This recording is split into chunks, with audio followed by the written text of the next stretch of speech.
Good morning to all my students. आज हम आपको class fourth Hindi first chapter 8 मुंह पटक और धर पटक नामक कहानी के बारे में बताएंगे। रीडिंग के दौरान मैंने जिन शब्दों को अंडरलाइन किया है उसे आप भी अंडरलाइन करेंगे।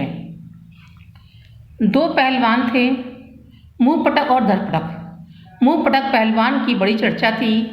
उसके जैसा शेखीबाज पहलवान कोई नहीं था, मगर धरपटक पहलवान सचमुच का भारी भरकमगा लंबा चौड़ा पहलवान था। मुंह पटक पहलवान की प्रशंसा से उसे बड़ी जलन होती थी। एक दिन उससे रहा नहीं गया। उसने एक थैले में 80 मन आटा बांधा, उसे पीठ पर लादा और चल पड़ा मुंह पटक से मुकाबला करने के लिए। रास्ते में एक बड़ा तालाब देखकर वह रुक गया। उसे जोरों की भूख लगी थी। तालाब के किनारे अपनी गठरी रखकर उसने तालाब के पानी में अपना आटा साना। तालाब का आधा पानी उसमें लग गया। आटा सान कर उसका एक बड़ा सा गोला बनाकर धरपटक ने अपने मुंह में डाल लिया। पानी पीने धरपटक तालाब में उतरा और तालाब का आधा बचा पानी भी पी गया। फिर उसने एक जोरदार डकार ली। पेट भर जाने पर उसे नींद आ गई। वह उसी तालाब के किनारे लेटकर खर्राटे भरने लगा। एक हाथी रोज आकर उस तालाब से पानी पीता था। उस दिन भी हाथी पानी पीने आया।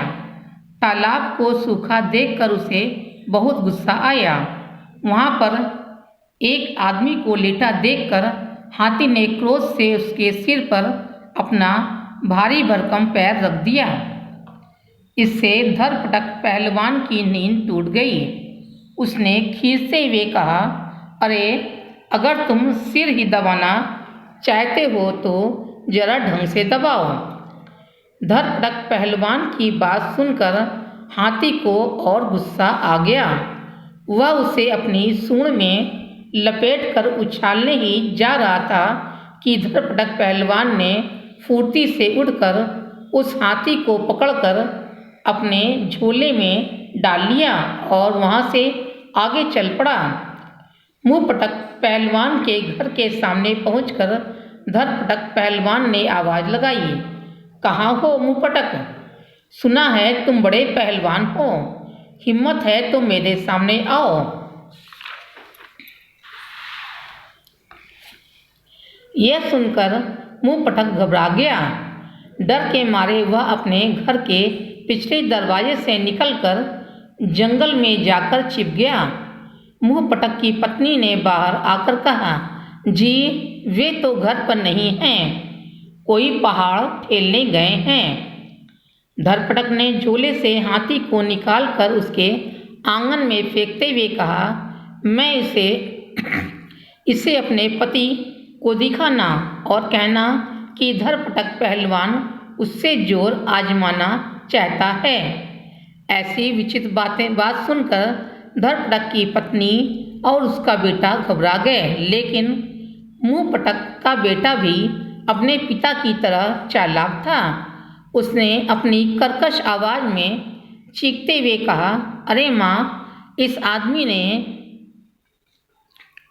मेरी ओर एक चूहा फेंक दिया है, अब बताओ क्या करूं? उसकी माँ बोली, घबराओ मत बेटा, अपने पिता को आने दो, वही इस आदमी को से निपटेंगे।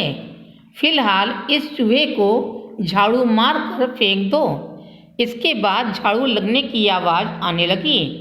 फिर उस लड़के ने कहा, माँ, यह चूहा तो नाली में गिर पड़ा।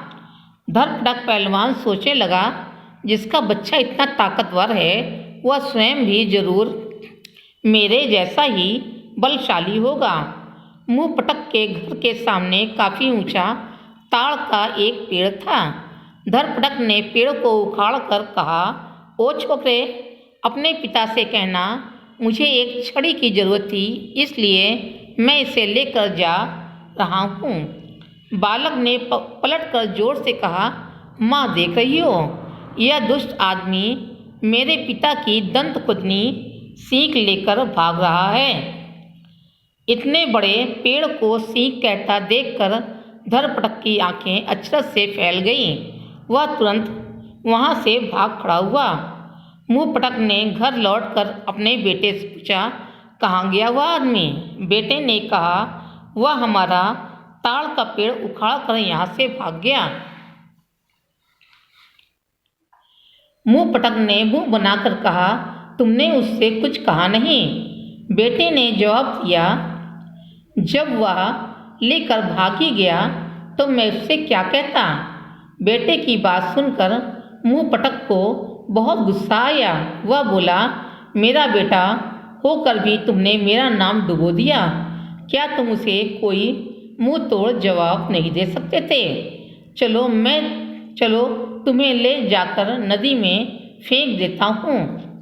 नदी गांव से बहुत दूर थी। वह सोच रहा था कि जहाँ भी उसका बेटा घबरा कर रोएगा वह उसे चेतावनी देकर माफ कर देगा। बेटे को तो वह सिर्फ डराना चाहता था, लेकिन रास्ते भर उसका बेटा न रोया न उससे कुछ कहा। मुंहपटक ने उसे डराने के लिए कहा, हम नदी के किनारे आ पहुँचे हैं। बेटे ने झट से कहा, हाँ पिताजी, मुझे भी लहरों के छींटे लग रहे हैं। इस जवाब से मुंहपटक को बहुत हैरानी हुई। उसने अपने बेटे को कंधे से उतार कर पूछा, जरा सच सच बता दो, तुमने उस आदमी से कुछ कहा था या नहीं? बेटे ने कहा, उससे तो मैंने कुछ नहीं कहा था, मगर चिल्लाकर मैंने अपनी माँ से जरूर कहा कि वह दुष्ट मेरे पिता की दंतखुदनी सीख लेकर भाग रहा है। मुंहपटक ने अपने बेटे की पीठ थपथपा कर कहा, शाबाश, तुम बिल्कुल मेरे जैसे ही हो। इसके बाद वे दोनों वापस घर लौट आए। अब इस कहानी को मैं आपको अपने शब्दों में समझाती हूँ। मुंहपटक और धरपटक नाम के दो पहलवान थे। मुंहपटक पहलवान की बहुत चर्चा थी, किंतु धरपटक भारी भरकम और लंबा चौड़ा पहलवान था। एक दिन धरपटक पहलवान 80 मन आटा लेकर मुंहपटक पहलवान से मुकाबला करने के लिए चल पड़ा। रास्ते में तालाब के आधे पानी से उसने आटा साना और खा गया। बाकी तालाब का आधा पानी पीकर सो गया। उसी दिन एक हाथी तालाब में पानी पीने आया। तालाब को सूखा देखकर उसे गुस्सा आया और उसने अपना पैर धरपटक पहलवान के सिर पर रख दिया। पहलवान की नींद टूट गई। उसने कहा, अरे यदि तुम मेरा सिर दबाना चाहते हो तो ठीक से दबाओ। गुस्से में हाथी धरपटक को अपनी सूंड से उछालने जा रहा था। तभी धरपटक ने हाथी को उठाकर अपने झोले में डाल लिया। धरपटक ने झोले से हाथी निकालकर मुंहपटक के आंगन में फेंकते हुए कहा कि धरपटक पहलवान उससे मुकाबला करना चाहता है। ऐसी बातें सुनकर मुंहपटक की पत्नी और बेटा घबरा गए, किंतु चालाकी दिखाते हुए बेटे ने कहा कि माँ, इस आदमी ने एक चूहा फेंक दिया है। माँ बोली, इस चूहे को झाड़ू मारकर फेंक दो। फिर लड़के ने कहा, माँ, यह चूहा नाली में गिर पड़ा। अब धरपटक सोचने लगा कि यह भी मेरे जैसा ही बलशाली है। अब उसने ताड़ के एक पेड़ को उखाड़ कर कहा कि मुझे एक छड़ी की जरूरत थी, मैं इसे ले जा रहा हूँ। इस पर बेटे ने कहा कि माँ, यह दुष्ट मेरे पिता की दंतखुदनी सीख लेकर भाग रहा है। इतने बड़े पेड़ को सीख कहता देखकर धरपटक आश्चर्यचकित हो गया। मुंहपटक घर लौट कर अपने बेटे से पूछता है कि वह आदमी कहाँ गया। इस पर बेटे ने बताया कि वह ताड़ के पेड़ को उखाड़ कर भाग गया। बेटे की बात सुनकर पिता बहुत क्रोधित होता है और बेटे से कहता है कि मैं तुम्हें ले जाकर नदी में फेंक देता हूँ। पिता केवल उसे डराना चाहता था, किंतु रास्ते भर बेटा कुछ न बोला। नदी के किनारे पहुंचकर बेटे ने अपने पिता से कहा कि पिताजी, मुझे लहरों के छींटे लग रहे हैं। यह सुनकर मुंह पटक को बहुत हैरानी हुई। उसने कहा कि तुमने उस आदमी से कुछ कहा था या नहीं। इस पर बेटे ने बताया कि मैंने उससे कुछ नहीं कहा। मैंने चिल्लाकर माँ से यह जरूर कहा कि माँ, वह दुष्ट मेरे पिता की दंत खोदनी सीख लेकर भाग रहा है। यह सुनकर पिता ने खुश होकर बेटे को शाबाशी दी। उसके बाद वे दोनों वापस घर लौट आए।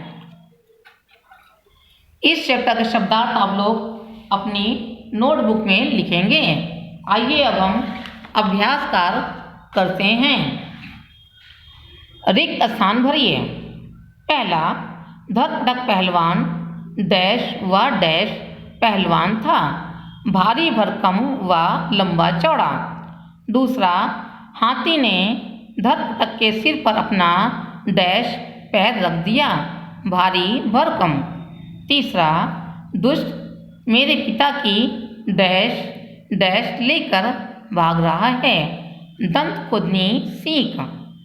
चौथा, धरपटक की विचित्र बात सुनकर डैश की पत्नी और उसका बेटा घबरा गए, मुंह पटक। घा सही उत्तर पर सही का चिन्ह लगाइए। पहला, मुंह पटक कैसा पहलवान था, शेखीबाज। दूसरा, धरपटक ने खाने के लिए कितना आटा बांधा, 80 मन। तीसरा, तालाब में रोज पानी पीने कौन आता था, हाथी। चौथा, धरपटक ने मुंह पटक के आंगन में क्या फेंका, हाथी। इस चैप्टर के प्रश्नोत्तर की फोटो आपको होमवर्क में दे दी जाएगी। आज की कक्षा में बस इतना ही। धन्यवाद।